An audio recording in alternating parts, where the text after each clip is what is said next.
reconozco que estos últimos días he estado hablando mucho de la conversión del ateísmo, pero en estas cosas que comento y que comparto con ustedes a través de los puntos de vista, trato de guiarme por las cosas que Dios inspira y de las cosas que voy encontrando mientras hago mi trabajo como periodista, ¿no?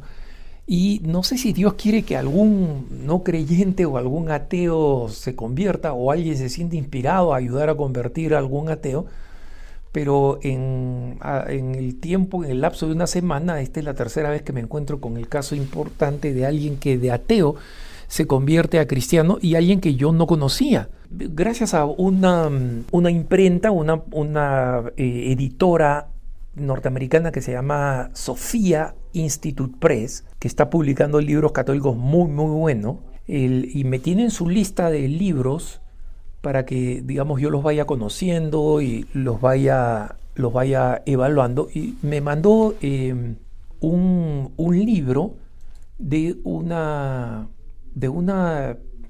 mujer que escribió un libro de reflexiones y de poesías que se llama The Joy of Believing, ¿no? La alegría de creer. Y el libro tiene cosas muy bellas, ¿no? Y tiene reflexiones muy bellas y muy profundas. Yo alguna vez les he confesado que cuando era muy joven me gustaba la poesía, y después ya no es un formato que me atraiga mucho, pero últimamente las pocas ocasiones que he tenido de leer poesía, en Roma una buena amiga me regaló una colección de poesías de su mamá, por ejemplo, un muy buen trabajo, una mujer española de un trabajo muy bello, y desde entonces, después, este libro es el siguiente que me ha llamado la atención, ¿no? Y es una colección en realidad de escritos de esta mujer francesa, que escribió también otro libro que se llama Una guía simple para cristianos simples, ¿no? Y la vida de esta mujer fue muy impresionante. Yo no la conocía, y me puse a curiosear cuando vi que esta era una francesa, digamos, que se había convertido en un clásico del cristianismo del siglo XX, ¿no? Y su nombre es Madeleine Delbrel, ¿no? Madeleine, en francés, Delbrel, tal como suena, D-L-B de vaca R-E-L, Madeleine Delbrel, y que nació en Francia en 1904 y fue criada por una familia tradicional francesa de esa época, porque si no nacías en la región, digamos, de Bretaña, de la Vendée, las probabilidades de ser criado, digamos, en poca práctica cristiana o en total agnosticismo eran muy altas, ¿no? Siguen siendo, lamentablemente, peores ahora, ¿no? Pero esta era una jovencita muy inteligente y tenía muchos cuestionamientos, especialmente sobre el sufrimiento humano desde muy joven, desde que tenía 10 años. Los papás, que no eran practicantes de ninguna religión, no tenían ninguna respuesta. Entonces, en su diario, donde anotaba sus reflexiones, a los 15 años llegó a la conclusión de que la mejor explicación de la realidad era ser atea, ¿no? Y escribió a los 15 años en su diario esta frase, ¿no? Dios ha muerto, que viva la muerte. Bien, Dios ha muerto, que viva la muerte. Es decir, acá no solamente estamos viendo un ateísmo, ¿no? Sino que estamos viendo a alguien que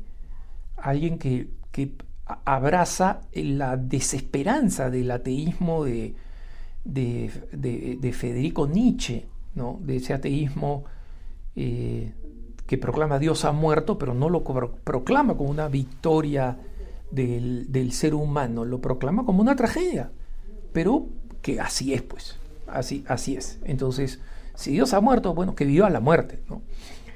Y su familia, cuando ella cumplió 15 años, se mudó a París. Ella, digamos, fue creciendo en la década de los 20, había nacido en 1904, Y no por nada se llama pues a la década de los 20 los locos años 20, ¿no? Es este periodo entre las dos guerras y antes de la gran catástrofe económica de 1929. Entonces ella siguió todos los roles, ¿no? O sea, se cortó el pelo muy corto, como se cortaban las mujeres. Para los que quieren alguna referencia, ¿se acuerdan del baile del Charleston? Esas las mujeres con el pelo cortito y los accesorios como las perlas, etcétera, exagerados, ¿no? La ropa apretada. Ella también comenzó a diseñarse su propia ropa y se puso a estudiar filosofía en la Universidad de la Sorbona, una universidad de mucho prestigio, pero además conocida en esa época, desde antes, digamos, desde el siglo XIX, pero en principio del siglo XX, conocida también por su anticlericalismo y su anticristianismo, ¿no? Entonces, a ella le gustaba no solamente ir a fiestas, pero sobre todo en conversaciones con otros filósofos, y digamos se fue acentuando y se fue, digamos, confirmando en su filosofía atea, ¿no? Con gran filosofía. Y ella tenía un novio con el que pensaba pues vivir el resto de su vida, o tanto como pudiera vivir, porque el matrimonio propiamente no creía en esas formalidades, tal vez hacer un matrimonio civil, pero nada de lo que significaba pues el compromiso religioso.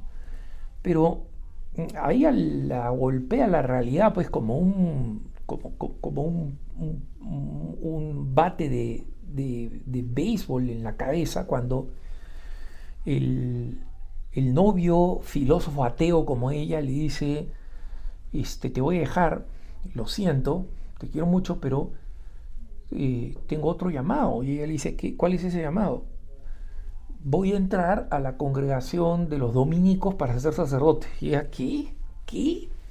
O sea, este hombre su novio había estado, digamos, sintiendo en el corazón este llamado, tenía un pasado de formación católica y no solamente sintió un llamado al sacerdocio, sino específico al de los dominicos, ¿no? Que es una orden religiosa, como saben ustedes, que acentúa mucho la formación intelectual y que se llama oficialmente la Orden de los Predicadores. Por eso los dominicos firman OP, ¿no? La Orden de los Predicadores, para precisamente predicar. Y justo en ese momento, ella era todavía bastante joven, los papás se divorcian. Efectivamente, donde ahí hay una ola de ateísmo, hay una ola de divorcios también, ¿no? Y eso estaba pasando en Francia. La suya fue una de las familias que cayeron víctimas de eso, y los papás se divorciaron, y ella entró en una crisis, pero la decisión y la paz de este novio que la deja para ser dominico le dijo, ¿y qué cosa pasa si existe un Dios? Si existe un Dios, yo lo necesito ahora, en este momento de total vacío espiritual. Entonces, ella no tenía ningún norte, a diferencia del novio que, digamos, decía, la Iglesia Católica, voy a ser dominica. Madeleine comenzó simplemente a comenzar a rezarle a un Dios, ¿no? No estaba seguro de su existencia, pero el comenzar a rezar, la fue llevando a confiar en Dios, y muy pronto sintió que esa experiencia la llevaba a una conversión al cristianismo. Y ella dice lo siguiente, ¿no? Leyendo y reflexionando encontré a Dios, pero rezando creí que Dios realmente era el fundamento de la realidad viviente, y que no solamente podemos creer en Él, sino que podemos amarlo, y de la misma manera podemos hablar a las otras personas. Después de esa conversión, de ese encuentro, Dios está efectivamente en la Iglesia Católica, y la conexión encarnada que nos ofrece la Iglesia Católica, de las celebraciones, de la Santa Misa, de los sacramentos, es la manera con que el amor de Dios quiere acercarse a nosotros. Entonces tiene total sentido, porque la fe se hace accesible, se hace practicable. No es simplemente abstracta de una relación con un Dios que está en el cielo. Entonces, en ese momento, viendo cuánta gente como ella estaba alejada de Dios, Madeleine se vio encendida, digamos, por un gran celo apostólico. Dijo, voy a ser una misionera sin barco, porque, digamos, cuando ella comenzó a leer de los movimientos misioneros, eran misioneros franceses que se iban a los grandes rincones del mundo, ¿no? Dice, lo que voy a hacer es, en el esfuerzo que habían comenzado los obispos franceses después de tanta persecución, de tanto desastre en Francia, de tantas revoluciones que no hacía mucho, le habían costado la vida al arzobispo de París, ¿no? Que lo habían matado en una revolución socialista. Entonces los obispos querían lanzar un esfuerzo para reevangelizar Francia, ¿no? Entonces ella decidió, bueno, voy a comenzar a evangelizar a los franceses. ¿Y dónde están los principales bolsones de resistencia a la fe? No solamente estaban en los intelectuales del mundo donde ella venía, sino que recuerden ustedes que a comienzos del siglo XX había habido una gran migración a las ciudades porque estaba en su apogeo el desarrollo de la industria. Entonces la ciudad atraía más trabajos que, aunque eran de una gran explotación, rendían más dinero que trabajar en el campo.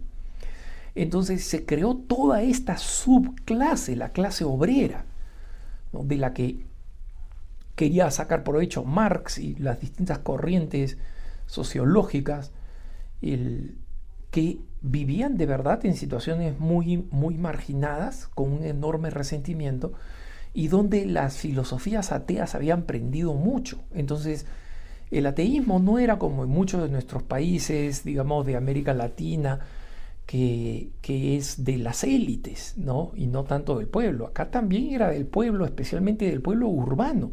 Entonces Madeleine decidió, me voy a mudar a la zona donde trabajan, donde viven los trabajadores, una zona muy, muy fea, muy pobre, donde había, digamos, muy malas condiciones de vida, de higiene, de espacio. Se vivía prácticamente en unas ratoneras y había una gran decadencia moral, ¿no? Alcohol, prostitución, etcétera. Entonces ella decidió que iba a fundar una pequeña casa de hospitalidad y a dedicarse a los pobres. Y los pobres que abundaban acá, no solamente porque los obreros estaban mal pagados, sino porque alrededor de los obreros en esta zona pobre había muchísimos mendigos. Estaban las víctimas de los grandes accidentes industriales, una gran cantidad de viudas y de huérfanos. Para poder hacer que la dejaran trabajar en esta zona, tenía que llevarse bien con los comunistas, que tenían el total control de la región, ¿no? Se convirtió en una gran, de un gran magnetismo, digamos así, para todas estas personas pobres y amargadas, porque se puso a practicar la visión de ser misionera en el mundo, y acá mucho antes de que se supiera que el laico es también un misionero, que eso lo redefiniera, digamos, el Concilio Vaticano II. Ella era una misionera laica allí, que predicaba con la palabra y con el ejemplo. Es decir, que no hacía una contradicción entre palabra y ejemplo. Pero poco se sabía de su gran habilidad intelectual, porque había sido formada como filósofa, había aprendido grandes temas intelectuales de la literatura francesa, de la tradición literaria, etc. Y recién hacia el final de su vida y después de su muerte es que se conocen sus escritos, ¿no? Y ella muere en 1964 a la edad de 60 años, y muere en realidad de forma relativamente temprana, porque 60 años no es digamos una mucha edad, ¿no? Pero había tenido una vida muy austera y muy dura en esta zona de París, muy empobrecida, muy contaminada, con todo tipo de contaminación, y sin embargo había logrado convertir a muchísima gente, a muchísimos de estos obreros, y ayudar a los obispos en esta tarea de reevangelización en esta zona donde prácticamente la iglesia tenía muy poca influencia, si no fuera por Delbrel, por Madeleine Delbrel, porque, como digo, daba este testimonio y esta palabra, nunca opuso la una a la otra. Y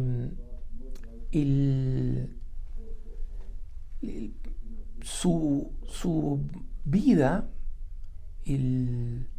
se volvió un ejemplo creciente, y el 27 de enero de 2018, hace relativamente poco, el Papa Francisco la declaró venerable. ¿Eso qué cosa significa? Significa que declaró la heroicidad de sus virtudes, que sus virtudes son propias de las de un santo, y lo único que hay que esperar ahora es que por su intercesión Dios conceda un milagro y entonces ella sea beata y posteriormente sea santa. El libro que publica Sofía es un libro muy bello, ¿no? Ella conoció a este otro gran francés que había tenido una vida tremendamente frívola. No había sido un frívolo filosófico, había sido un frívolo carnal, que es San Charles de Foucault, ¿no? San Carlos de Foucault. Y cómo esa espiritualidad le impactó muchísimo, ¿no? Después habla del secreto de encontrar la felicidad en el amor a los demás en cualquier ocupación que tengamos y en cualquier ocupación que tengan ellos. Porque acá estamos hablando de la gente con la cual se encontraba cotidianamente el Madeleine, ¿no? Y tiene también poesías y reflexiones muy bellas sobre el noviazgo, digamos, de Dios, ¿no? La nupcialidad, digamos, divina, ¿no? Y cómo esto se puede vivir en la vida cotidiana. Y tiene varias reflexiones sobre cómo abrir el corazón a Dios y vivir con alegría, ¿no? Y tiene una parte muy, muy simpática, muy bonita, que se llama la espiritualidad de la bicicleta, porque como se imaginan ustedes, ella tenía que dar un testimonio de pobreza, en consecuencia no se movía pues con un vehículo, no tenía un vehículo que era un lujo en esa época, y se movía en bicicleta para todos lados, ¿no? hasta digamos la edad en que murió. Y sobre esto ella, en medio de la ciudad, en medio de una ciudad abarrotada, como son las zonas más pobres, como siguen siendo y como era especialmente en ese París industrial, no en la zona bella, pues donde está el Palacio de las Tullerías, o donde está la Torre Eiffel, sino en las zonas pobres, turizadas, ¿no? Y donde ella decía cómo se puede practicar el misticismo de las beatitudes, ¿no? Y justamente esta forma de vivir esta espiritualidad la hizo extremadamente convincente con quienes no compartían su visión y quienes tenían no solamente una posición política muy anticatólica, sino que eran además ferozmente anticatólicos, ¿no? Pero no solamente la respetaban, sino que la dejaban predicar, porque emanaba esa convicción de alguien que pone en su vida las cosas que enseña con la boca y enseña con la palabra las cosas que vive en el corazón. Que tengas un buen día.